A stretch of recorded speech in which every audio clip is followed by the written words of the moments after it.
On today's episode, we're joined by Melissa Nataprea, or as many know her, Coach Mel. A retired U.S. Army Medical Service Corps officer, Mel dedicated 23 years of service to our nation before bringing her passion for leadership and wellness into the fitness world. She holds a master's degree in psychology from Hood College and is an active member of the Professional Organization of Women of Excellence, always finding ways to give back to her community. For more than 25 years, fitness has been her lifestyle and her calling.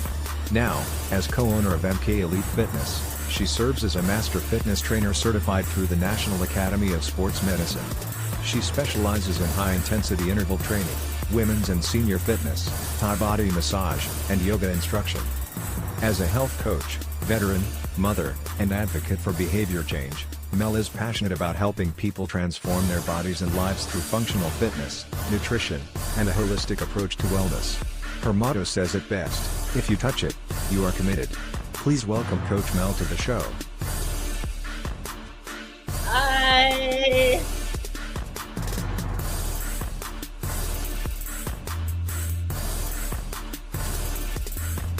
All right, we are live. We are live tonight on the show. We have three amazing guests that will be entering the room with us tonight. We have fitness trainer Cliff Holcomb. He's a bodybuilder, a competitive bodybuilder, been into functional fitness and training for quite some time. We have Miss Andye Kitt, and her story is it's a great one to be told. She's big into yoga and fitness. And then we have Eric Brooks, all in the room, getting ready to present for us and let us know what it's like to stay fit, get fit, and adopt these habits.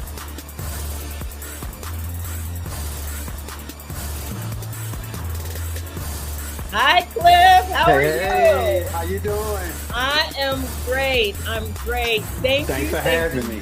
Thank you so much. No, thank you. I appreciate it. Oh my gosh. It is great to be able to have you in the room. I've had the pleasure of collaborating with you on a couple of events, and yes, ma'am. Almost died doing it, but I didn't die, and it was worth it. So, Cliff, welcome to the show. I wanted you on the show because I know you're big into body transformation and getting people healthy. Can you give us a little bit of information and background about yourself? Like you say, a fitness trainer. I've been in the health Hey, fitness. excuse me. We have a little technical difficulty right now. I need everybody to come out, go out, and come back in. Go out Yes, and sir. come back in? Yeah. Okay. Let's leave the room.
I am sorry for the technical difficulty, but can you hear me?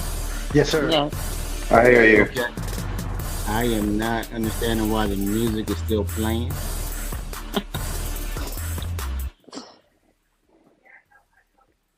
It just stopped. Okay. I could hear. Yeah. Now we're good. We just need Melissa. But anyway, welcome to the show, people. Thanks for having me. Awesome. Tonight we have Eric Brooks. Back up and running. There you go. All right. Okay. You owe me some burpees or mine. Are we in? So let me see if our timer is running. All right. Sorry about that.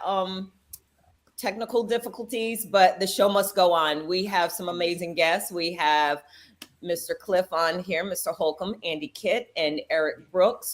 We were talking with you, Cliff. Can you go ahead and just tell us a little bit about yourself and your passion for fitness? But first of all, tell us about your background. And that's where so former bodybuilder, competed for over 20 years. That's kind of how I got started into health and fitness, personal trainer, have a passion for doing group fitness now. So, and it's helping people transfer their lives through fitness training and proper nutrition. So thanks for having me. Thanks for being on the show. Andye, could you tell us what got you into fitness? Just give us a little bit of information about yourself, and then I'll do a round table and start asking some questions that the guests are curious about. Well, I've pretty much always been into fitness, and I'm a mother of two. But as I told Melissa, I was injured real bad. Before I had my children, I was shot with a 9mm, and the bullet entered my right collarbone, ricocheting into my chest cavity, collapsing both of my lungs and lacerating my pulmonary artery. So I was clinically dead from a gunshot wound 30 plus years ago. And I had no use of my right arm. The doctors told me I would never be able to lift it. And as Melissa knows, I'm doing way more than that. I never went through physical therapy with this arm. I just built up a bunch of stabilization muscle around I don't have a collarbone. So around the actual injury itself, and from doing, I teach, so I teach and I do a bunch of yoga and all that. But from building all that muscle around the actual injury, I'm able to use my arm. My arm does hurt. I have nerve damage, but fitness is just my world. It's the only thing that I am totally passionate about. It's not difficult for me to stay disciplined, because when I don't do it, I feel ill at ease and very out of myself. So being fit and staying active is just like eating and breathing and drinking for me. It's just a part of my life. And knowing the blessing of giving another opportunity at life and giving birth to my two beautiful children, it just makes me want to stay around in this world a long, long time. I'm not trying to go anywhere anytime soon. So I'm trying to keep it young and keep it beautiful forever, just like Melissa. That's you. That's all you, Andye. I'm still trying to get that amazing split you got going on whenever we're in yoga class. I'm still just getting the back bends. I'm going to get there one day. Well, just let me know. I'll help you with that. It's going to take some time. I need baby steps. And Eric, give us some information about you. Welcome back to the show. Thank you for showing up again on the show. Eric and I, we've collabed on some projects. We're currently working on Journey 365 app. The app went live on September 13th. So he's been one of our trainers. I'll be knocking on your door, Cliff, knocking on your door. I'll be knocking on yours, Andye, for a little bit of yoga, because we need everything in this app for the people. Eric, give us a little bit of information about yourself. Well, I've had asthma since I was 4, so that's actually one of my hidden motivations for staying active and fit and in shape. Also, being able to motivate others. I find it a lot going to the gym lately, getting a lot of 18 to 20-year-olds that look to me for advice and information.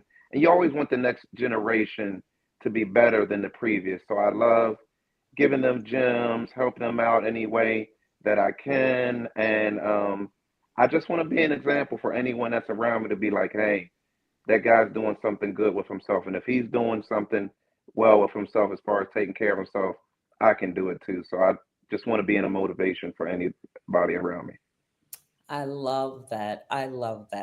I do have a couple of questions that I want to ask. So when it comes to fitness, there are a lot of myths. I know we kind of touched on this subject before. I know there are a lot of myths that are surrounding fitness in the arena. A lot of people, first of all, believe that there's a magic pill with the push of Ozempic and all these other drugs that are out there on the market. Can you just I'll start with Cliff. What are some of the myths that you've heard around fitness, and how do you debunk those myths whenever you're either working with clients, or what do you apply to yourself when you're out there just trying to make things happen and get people motivated or disciplined to adopt a healthy lifestyle? Yeah, I'll start with one that I've been hearing for probably 20 years, and is how many sit-ups or crunches can I do to get a flat stomach? And I'm just like, you, you can do 1,000. It's not gonna get you a flat stomach because you can't spot reduce. It's gonna take a combination of, training and proper nutrition. And unfortunately, genetics, some people losing their face first, their stomach, their butt. It just depends on your genetic makeup to where you're going to lose.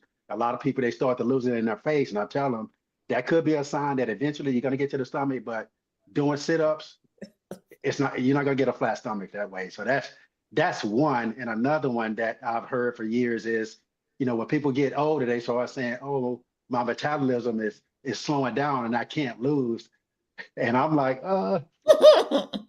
maybe when you get about 60 years old, but your metabolism is not slowing. It may be 1% once you hit 60, but a lot of time is when people start, retiring, or they're not just as active as they were younger, then they're not burning as many calories, and they start to think, oh, it's my metabolism. You're just not moving as much when you're in your 20s and 30s, and you just start slowing down. I think they believe it's their metabolism, unless, a medical provider has told you and you've had tests. A lot of time they think it's their metabolism. They're just not moving it as much as they used to. Okay. So you brought up a great point for some of the viewers that may not know what spot reduction is. Can you just explain a little bit about spot reduction, and also probably some of the things that, as we continue down the road and journey of fitness, what are the things that you feel or that you've seen that are causing people's metabolism to slow down as they continue to try to make progress, so to speak, or they hit that wall? Yeah, so spot reduction is when someone say, well, I want to lose fat right here.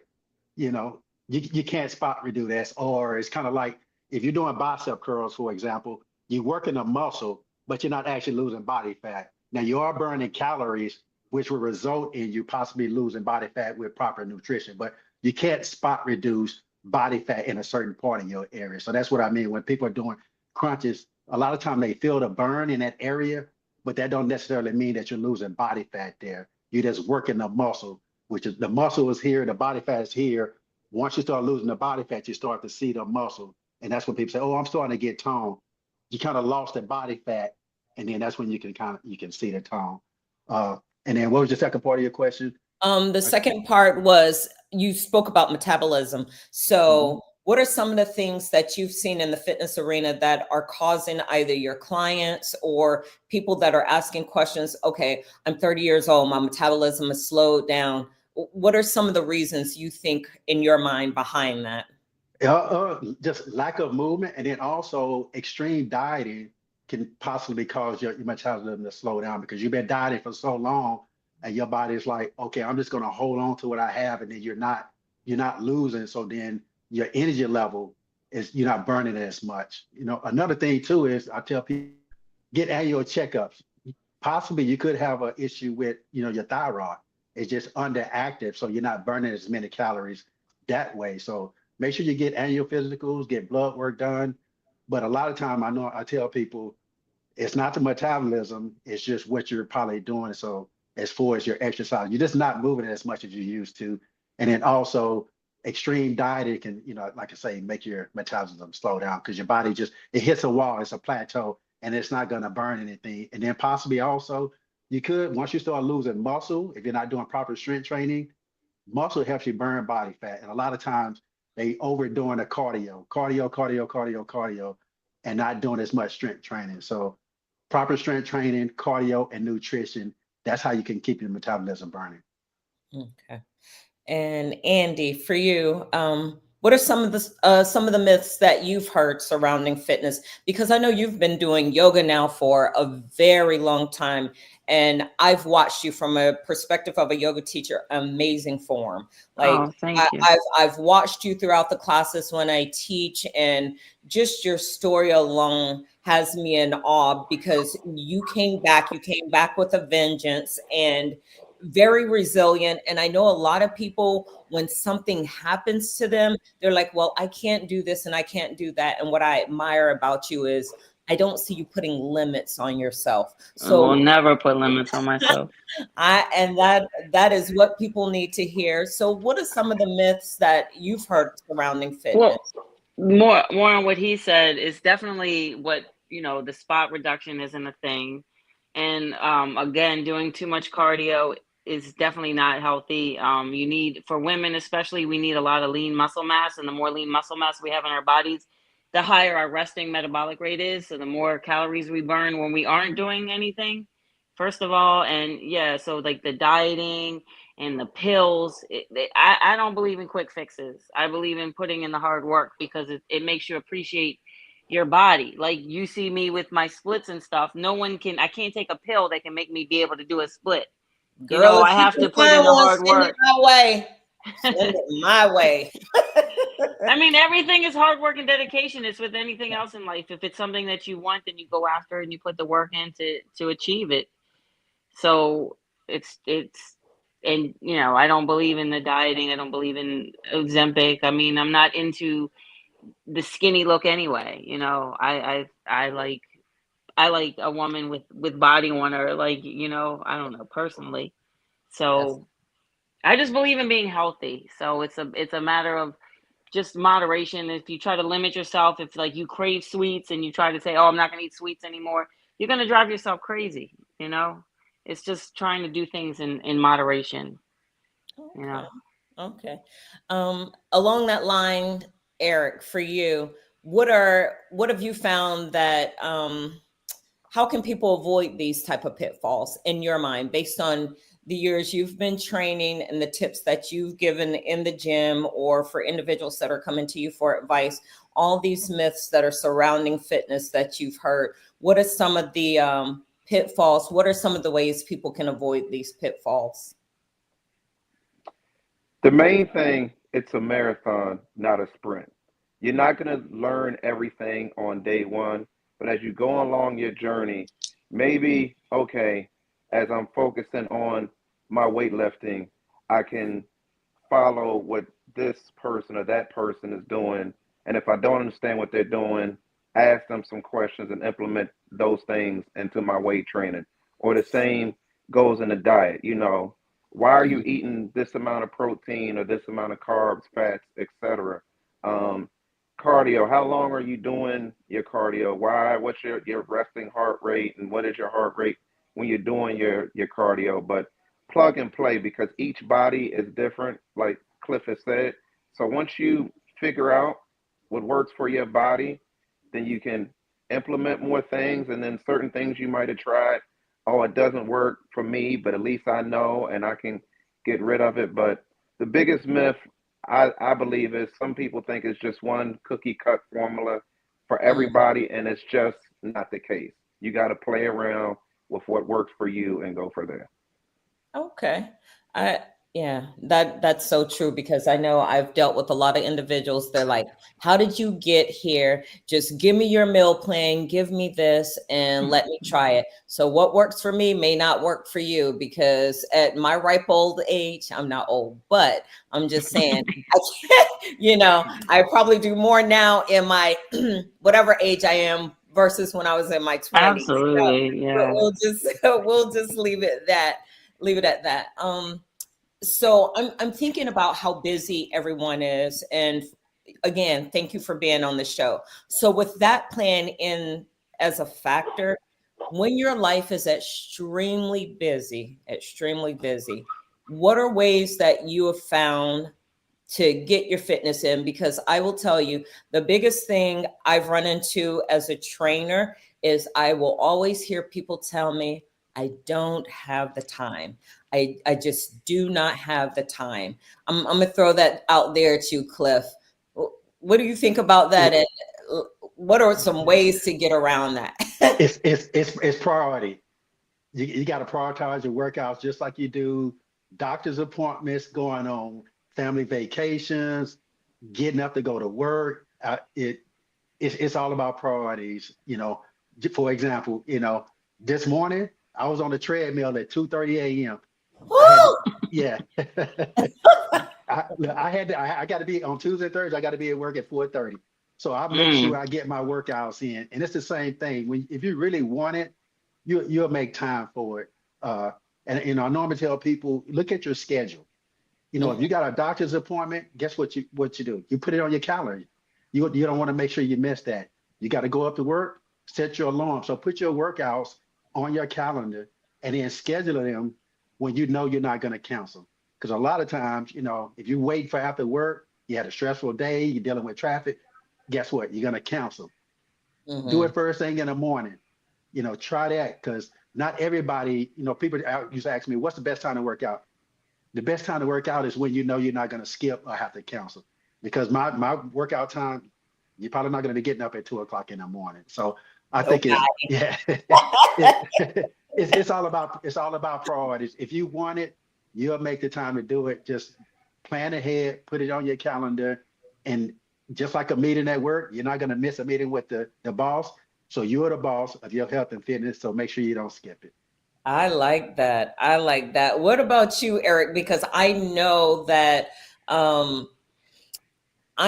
we used to do Tribe together, and that was 5 a.m. But before I even got in the gym at 5 a.m., you had already been there and gone through a complete workout before you even came to the table to do HIIT with us. So for you, what's the secret? What's the secret? For me, I'm a competitor first. Everything comes second. And with fitness, I'm competing within myself. And the best example was right around my birthday this year when I had you record me do my birthday video. I said in the video, I'm already competing for next year's birthday body to be better than this year's birthday body. So having a little healthy competition within myself keeps me motivated. Like Cliff said, you got to know your schedule and prioritize. We all get the same 24 hours. What's more important to you? You doing the exercise on your own, or wait until it gets so bad that the doctor tells you need to exercise? And if he or she, the doctor, has to tell you it's time to exercise, that's not good. So, and especially with me being asthmatic, I can remember all those times being in the hospital. And if it's up to me, I don't want to go to the hospital anytime soon. So make it a priority and you'll be just fine. I like that. And for you, Andye, and because I can relate to what you're saying, and I know there are women sitting out there in the forum or on the podcast listening in, and I know that's something we'll come to the table with also. I don't have the time. I don't have this.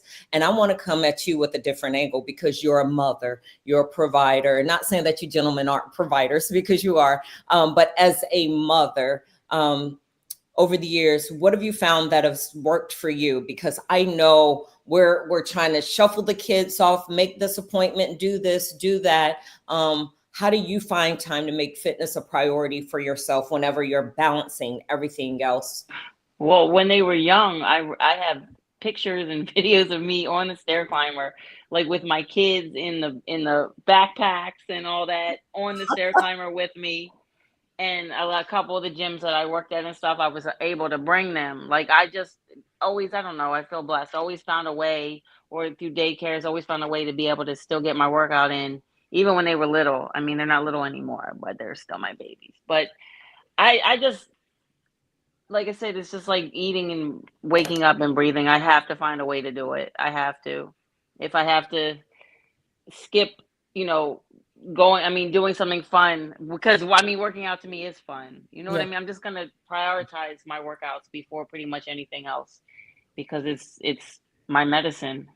I don't want to, like he said, I don't want to have to go to the doctors. I don't want to get sick. I love the feeling, the agility and the flexibility I have in my body. It makes me feel great. Like, it makes me feel proud of me. And that's the only competition. Like, I'm a competitive person too, but I'm only in competition with myself. I don't think I'm better or less than anybody on this earth. I just love being me. So I continue to just want to shine and just be me and the best me that I can be. And that you Pretty are. much. I love it. I love it. So I know that, let's see, how do I word this? You mentioned it's almost like a medicine to you in a sense. Like if you go days without, and I hear a lot of people say, if I go days without working out, I feel off balance, because you said that in the beginning, and I know I feel that way also. So explain what that feels like, and a lot of people won't understand that. So let me just back up with that question. We'll put a pin in that. If someone was new coming to fitness, what would you encourage them to do? Because you have a lot of individuals that are very intimidated about coming into the gym. They have no idea where to start. So if I'm a novice workout individual and I'm just coming to the table, what would be your recommendation to me coming into the arena just trying to get fit? I'll start with you, Andy. Or just trying to get healthy, not necessarily fit, right? Just trying to Right. develop some type of strategy to get a little bit healthier. I mean, even if it's not in the gym, one of my best friends, she doesn't have a lot of time. She has a bunch of kids and she doesn't have a lot of time to go to the gym. So she's out in the garden. It's just moving your body, just staying active. It's just doing something, walking, anything to just keep your body active. Instead of, like, when you see a flight of stairs, go up the. I'm famous for this. That's what I did during COVID. I climbed stairs for 2 hours a day. Just go up a flight of stairs, skip the elevator. Just keep your body moving. Do whatever. It's not even about necessarily, being going to the gym. But if you do go to the gym, find something in the gym that you can be consistent at. Like, find something that you're enjoying, not just trying to do because other people are doing it or because it's a fad or whatever. You have to find something that you enjoy and Mm-hmm. not compare yourself to other people. Because if you're new and you're a novice and you're coming in and you see these people doing this and doing that, you've never done it before, you're not going to be able to do what they're doing. So you just have to start off slow and not beat yourself up. And, and like I said, to me, it's just about moving, just staying active, whatever it is, just keep yourself active. Don't sit on the sofa all day. When you have a day off, get outside, whatever it is. Walk Okay. around a lake, do something. Okay. What about you, Cliff? What would you tell a beginner coming to the table that, I have all these barriers. I'm afraid to enter a gym. I'm afraid of what people will think of me. There are a lot of perceptions around fitness that people have.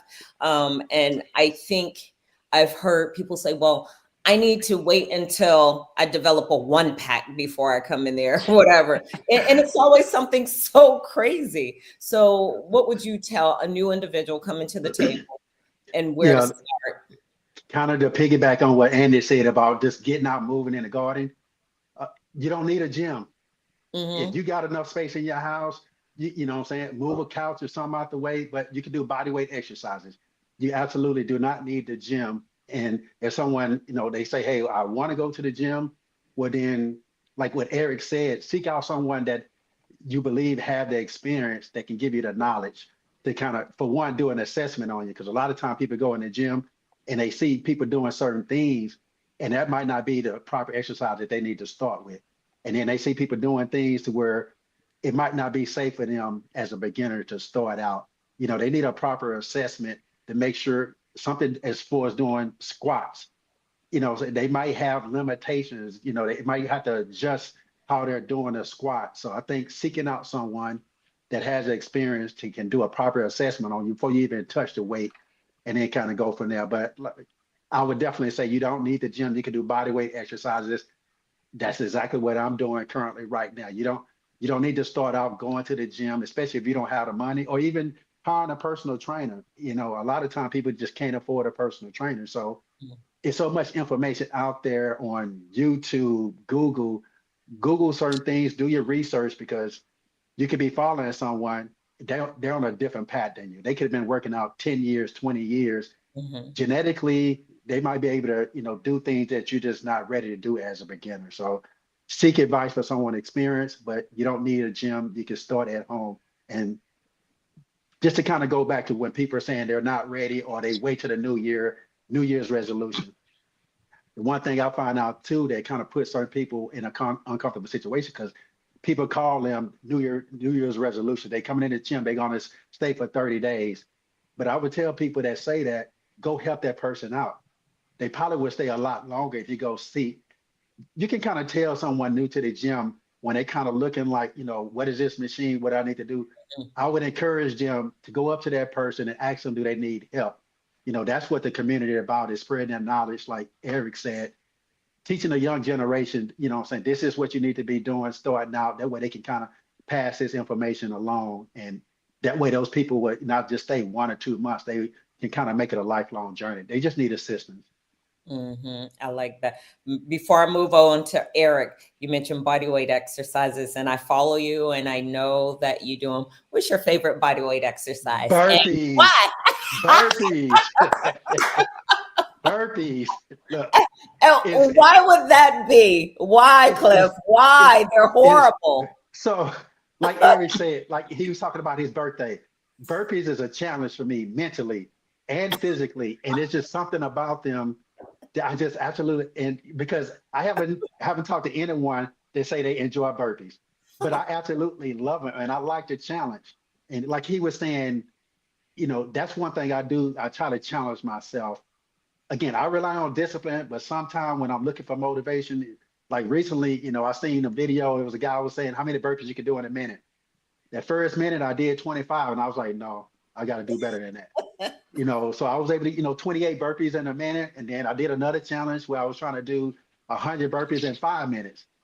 I got close, but I wasn't there. But that's kind of what keeps me motivated, is just doing these challenges for myself. Yeah, burpees. Okay, I feel you. I secretly like burpees, but my knees don't. It's all good. As long as it's here and here, that's all that matters. And what about you, Eric? As far as a new individual coming to the table, getting into fitness, like what's been your experience? How would you guide them into getting around whatever barrier or hang up they have when it comes to fitness or getting started, so to speak? Well, first, I would like for them to get into the routine. Like you get in a routine of waking up and washing up and get into the routine of, okay, these particular days, depending on my schedule, I'm going to work out. And I try to ease people into it. See if you can start with getting 3 days a week. And that might be something as simple as if you're off on the weekend, Saturday and Sunday, you work out those 2 days and then you pick 1 day during the week where you exercise. There goes your 3 days there. Now, if you get a little bit better with your schedule and you can make it 4 days, that'd be great. And depending on your goals, you might need less, you might need more. But like everyone has said, you can work out from home, you can work out from the gym, but it's all about what you're trying to accomplish. And that's the beautiful thing about this journey.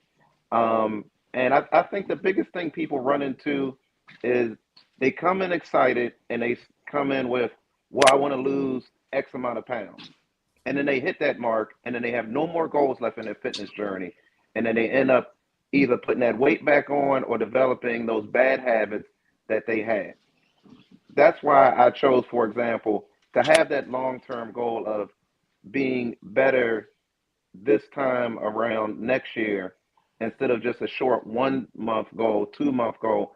I know long-term goals like that, whether it's a year, 2 years, my goals can sometimes be 5 years, just to keep me consistent, disciplined, motivated into this journey that I love so much. And I get to learn a lot about myself setting these long-term goals as well. So that's what keeps me excited. And I hope to instill that into other people as well. Okay. I love that. And I want to expound upon that because you brought up goals, right? And I think that's a very important thing when it comes to fitness. So I'll start with you, Cliff, because I know that you probably have clients that come to you and sometimes we'll ask a person, what are your goals? And the goal might be, I want to lose weight. But when it comes to goals, what do you tell your clients or individuals that are training specifically about goal setting when it comes to fitness? Kind of to piggyback on Eric, it's short-term goals and long-term goals. And just to kind of touch on like weight, You know, a lot of times they're like, oh, I want to lose 20 pounds, or I want to be the weight I was when I was in college or high school. And I'm like, you probably never get back to that. But this is what I would tell you, because you're looking at just the scale weight. You know, scale weight, you know, that's going to include body fat, that's going to include water, and that's going to include muscle. So you can't really just rely on the weight. Yeah, the scale is telling you something's going on, but you might be losing muscle. So you really don't want to go by it. I tell people, you know, start out by how you feel. Because working out, you might just start having more energy. A lot of times people think, oh, I'm just going to be tired after a workout. Actually, it's the opposite. You know, working out actually would give you more energy and then also boost your metabolism, especially after the workout. So now you're burning even more calories, especially doing strength training. So the short-term goals is what is achievable? Because just saying I'm going to lose 20 pounds, where how are you going to lose that 20 pounds? You got to know your schedule. How many days a week can you really get to the gym and work out? Because you might say 5 days, but within a month, you know, vacation, things like that, work tells you're going to cut down to 3. And then now you kind of disappointed because now you're not working out like you used to. So short-term goals, long-term goals, and just it has to be a habit. Like he said, create a routine to where you know you're not going to cancel or have a reason to stop. And that's going to kind of help you along your fitness journey. Okay. And for you, Andy, this will be a little bit more personal when it comes to goals. Like, how did you get to where you are at in the yoga world when it comes to goals? And what I mean, for anyone that has ever stepped in a yoga studio, watching people get into poses and whatnot are very intimidating. And I will tell you, even as a yoga instructor, I absolutely know my body cannot do some of the things that the students are doing. I get jealous looking over in that little corner sometimes. I'm like, ooh, if I could just do that. But as far as goals, how did you set goals for yourself to get there? Because I know we just used the split as an example. It wasn't something you could do overnight. But then again, I don't know, maybe it was. No, it wasn't. It definitely, I was something that I literally put the effort in and basically taught myself. But it's, again, like when it comes to group fitness, another thing people need to really be cautious of is what I've noticed. I don't know if this is on topic, but the improper form.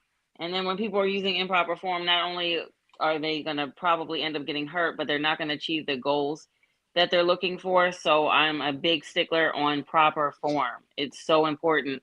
And yoga became such a factor to me because of what my injury and not being able to breathe, and the whole factor behind the yoga of being about the breath. I mean, something that we take for granted is what keeps us alive every second of every day, which is breathing. So it's like just being able, when you're pushing your body, especially in the heated room, and you're pushing your body and if you're not focused on your breath, you're going to pass out, or you're just not going to be able to get through the workout. So it's just a matter of just really focusing on alignment and form, and just pushing myself. It's something that I did when I was a little girl. It was like I found out that exercise was like my key to keeping myself sane. So I don't know, for me it was not really ever like difficult, but I know I try to instill in other people that, you know, proper form is definitely really and really important. And if you're going to try to achieve the goals as to having that flexibility, you're not going to be able to achieve it if your form is off too. That's a big thing that I noticed in group fitness, is like a lot of times the instructor can't just focus on one person because it's not a personal training session. So, you know, they notice that, or I notice, I look around and I'm like, oh my gosh, their deadlift is horrible. It's like a pet peeve of mine. I want to go over sometimes and push somebody's spine in alignment, but you know, I can't do that. Well, like Cliff said, you can absolutely go up to them and make recommendations. You can, but sometimes people are a little leery. But I try to be helpful when I can. But sometimes you got to know your limitations. But again, I mean, it's just trying to find out what works for you as an individual, whatever it is when it comes to fitness. I know that's, you know, the yoga for me was definitely about the breath. It was just the breathing, and, you know, and also like even when you're doing cardio, if your breathing is off and you're not breathing properly, which a lot of people, you know, that's a thing. People don't breathe right. when they're breathing just throughout the day. You know, Mm. you see a lot of mouth breathers. Oh my gosh, like that's not, you know, your mouth is not an orifice to be inhaling, but people don't know that. So Yeah. I try to instill that too. But yoga definitely will, I think that's a good thing that helps people a lot, is being able to breathe properly. And when you're able to breathe properly, you're able to do cardio longer, you're able to do strength training longer. Everything you can do longer when your breath is on point. It's just a necessity. Okay. So breath work is getting to your goals. It's very important in the fitness world. I love it. So here's a big one. I know that a lot of people ask, when it comes to gaining muscle mass and losing the fat, what would be your recommendations? Starting with Eric, what would be your recommendations? Because I know a lot of people just, I have to drive this point home again. A lot of people want an easy fix. They want to Ozempic, whatever else. But, you know, even if you are taking anything, I think a lot of people fail to realize that it takes work to get where you need to go, regardless to what method you're getting there. It's just not a magic formula. It just doesn't happen overnight. So when it comes to building muscle and losing fat, what would you recommend? Well, the first thing would be, which can be tricky, is you want to go up in weight as you strength train, but you don't want to go too fast. What people don't realize is before the muscle gets stronger, the tendon has to get strong enough to respond to whatever weight it is you want it to push. And then once that tendon is strong enough to handle this weight that you want to move more of, then the muscle catches up and you're able to push more weight. And unfortunately, we have guys, when you go to the weight room, ego lift and just go up and up and up, and that's how they hurt themselves compared to women. Take their time. They might go a little bit lighter, whether they want to put on mass or not, but their form and everything is proper. So when they ease into going heavier, depending on if they want to put on muscle mass or not, it is such an easy transition. And then, you know, you got to eat more as well. But eating the right kind of foods, and that comes again, you might need help with your diet, playing around with, okay, when I eat these particular carbs, and I've had this with myself. I usually eat sweet potato fries with my breakfast. My normal breakfast after I leave the gym at midnight is 3 eggs, turkey, and sweet potato fries. But I said, you know what? It's been harder for me to get the big bag of sweet potato fries. Let me just try the regular fries for a week and see how my body responds to that. And as I did that, my body just naturally got stronger. Now, we'll see how long I keep those particular fries. But again, I played around with my diet. And again, it just comes down to if you can figure it out on your own, as far as adding the right amount of protein as well to put on size. If you believe in X amount of carbs, because I believe you need some form of carbs as an energy source, and if you want fats as well, go along with that. But that's how I would go about as far as I wanted to put on more muscle, but not overdo it to where I'm putting on too much excess of fat as well at the same time. And then, you know, the right amount of cardio. Okay, so what I'm hearing is I probably need to take sweet Cinnabons off my carb list. Damn it! Man, I tried. I scratch it off, Melissa. But for no, all jokes aside, but for you, Cliff, from a competitive bodybuilder, what would you say? You know, not giving away all the trade secrets or anything, but I've been following you for a while, and there are so many individual men and women alike. I know you train both. So what are you saying to your clients and helping them achieve what it is that they need to achieve when it comes to putting on that muscle mass? It's for one, that. yeah, being realistic and letting them know it's not an easy process, because to lose body fat, you have to be in a calorie deficit. You want to gain muscle, well, you got to make sure you're taking in a proper amount of protein. And that's going to vary from person to person. You know, some people can get away with, 50 carbs a day. Some people might need 100. So you got to kind of play around with it and learn that person body and how they respond to protein, carbs, and fat. And then with the strength training, like Eric said, if that person's been training a while, then it's progressive overload. You got to start gradually increasing those weight using good form, and that's going to help you build a muscle. But proper amount of protein, and again, depending on how many calories that person is, currently consuming, I would say, hey, maybe we need to reduce your calories by 250 per day for 7 days to see if you can drop, but then also, tracking to make sure that they're not losing muscle, because it's an extremely hard process to actually try to gain that muscle and then lose the body fat at the same time. To me, the key is when I was getting ready for bodybuilding shows, I just wanted to maintain the muscle.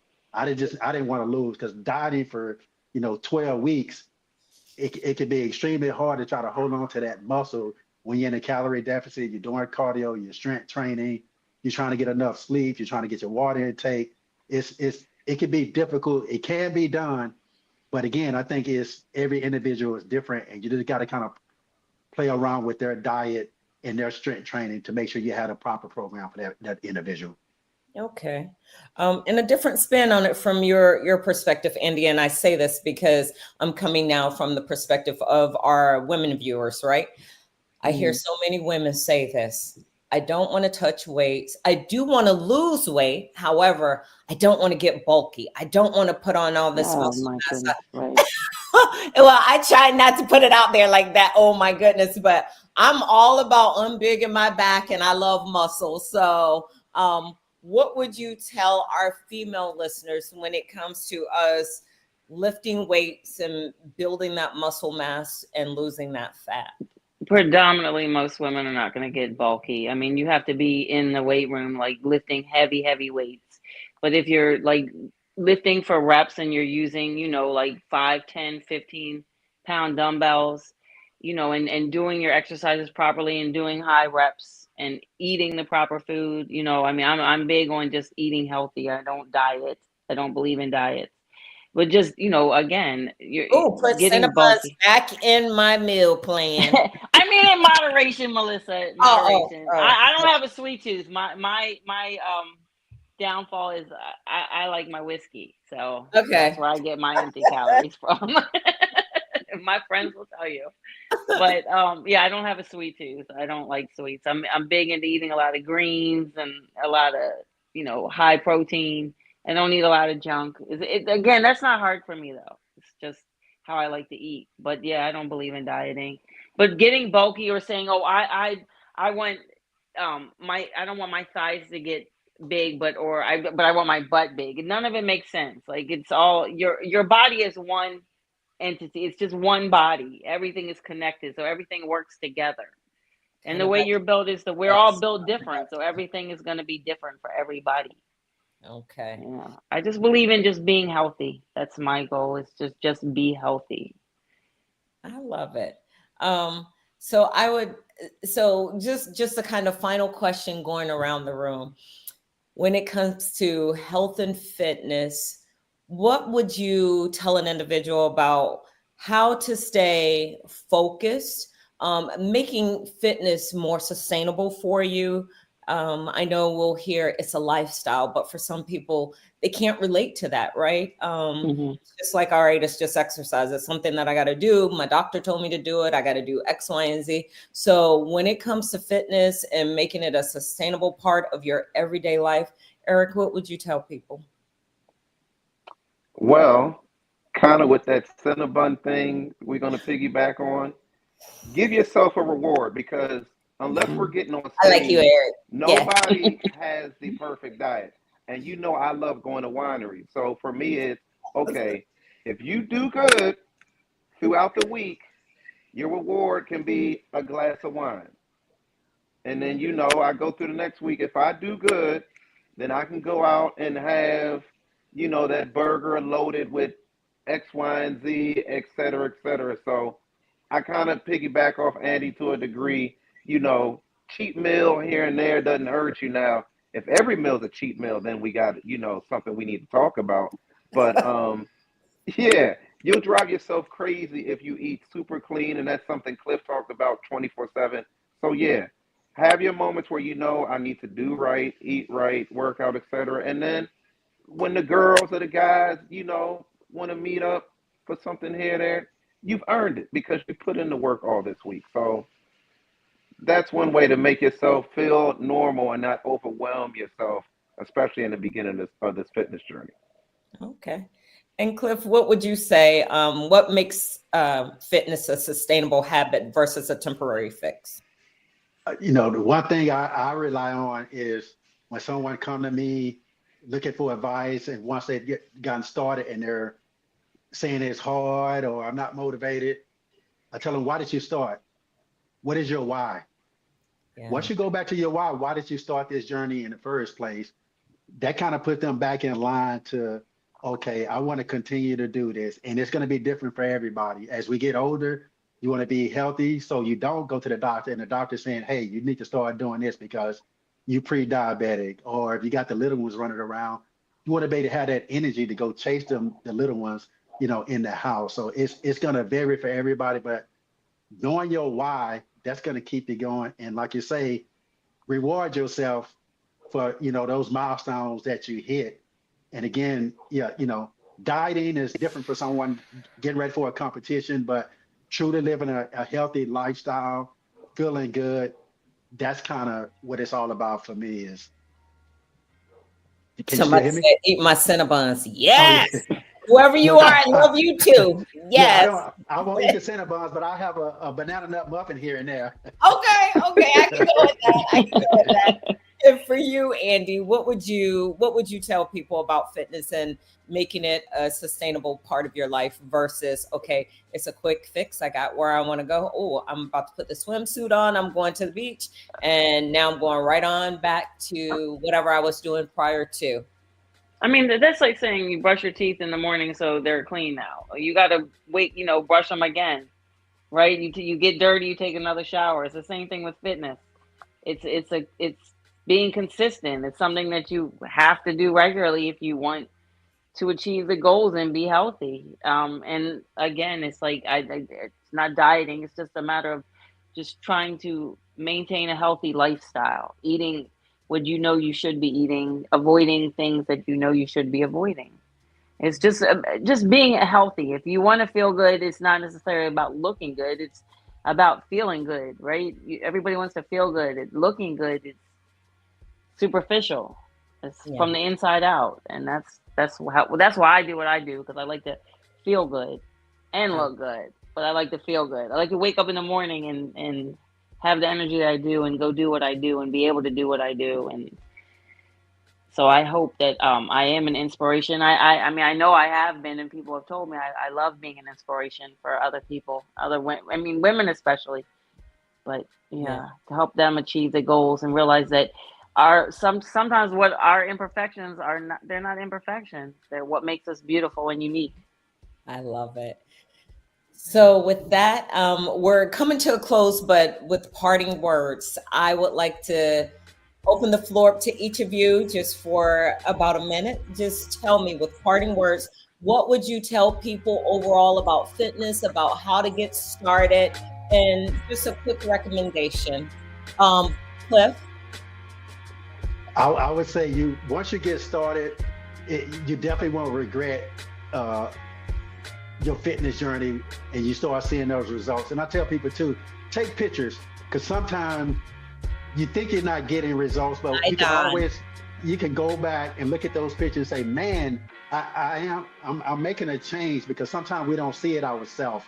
It's when somebody tells us, hey, wow, you have you lost a little weight? Because I can tell a little different. Or just kind of say, hey, look, I have more energy, because sometimes you might not see it on the outside appearance, but having more energy, that's one step. And I would just say, just reach out to someone that has experience if you need an assistance, because that's what we are truly here for, is to help one another live healthier lifestyles. I love it. And what about you, Eric? I'm glad he brought up the picture thing, because I know I take a picture of myself every Saturday when I wake up, and the picture I take this Saturday, if I go back a couple months from now, I can go, oh, I am going in the right direction. And I love it because I know I get so many people ask, how's your fitness journey going? So me, this is my picture. You know how my journey is going now? Oh, okay. I don't have to explain no more. So I love the picture idea, and just make it fun. We make everything else in life fun that we love to do. If we make this fun, it'll be the ride that you will never regret. So just go along for the ride. I love it. And beautiful Andye, what would be your parting words for guests as they try to come into the world of fitness and making it a lifestyle? Don't look at it as a chore. Look at it as a blessing. Like, I have this body that God gave me, and I'm going to make the most of it and the best of it, regardless of where you are today. Just say, tomorrow I'm going to be a little bit better, and then I'm going to be a little bit better until you can be the best version of you, and which is just an ongoing thing. We should always be striving to be a better us every day. So just wake up every day and just have that mindset of just, I want to be better today than I was yesterday. I want to be stronger today. So what do I have to do to be better and stronger and more agile, more fit, more flexible? What do I have to do? And then just do it. Baby steps, even if it takes baby steps, whatever it is. Just move your body. That's the thing. Move it. Do yoga, do burpees, eat Cinnabons. Let's do it. We're going to ride it till the wheels fall off. I have to thank each and every one of you for taking the time out of your busy schedule tonight to join me. If any questions come up from the panel or from the viewers, I'll send them to you, and I'm hoping to see you back on the show. Love and peace, and I will see you soon. Thank you. All right. Thanks for having me. Yes.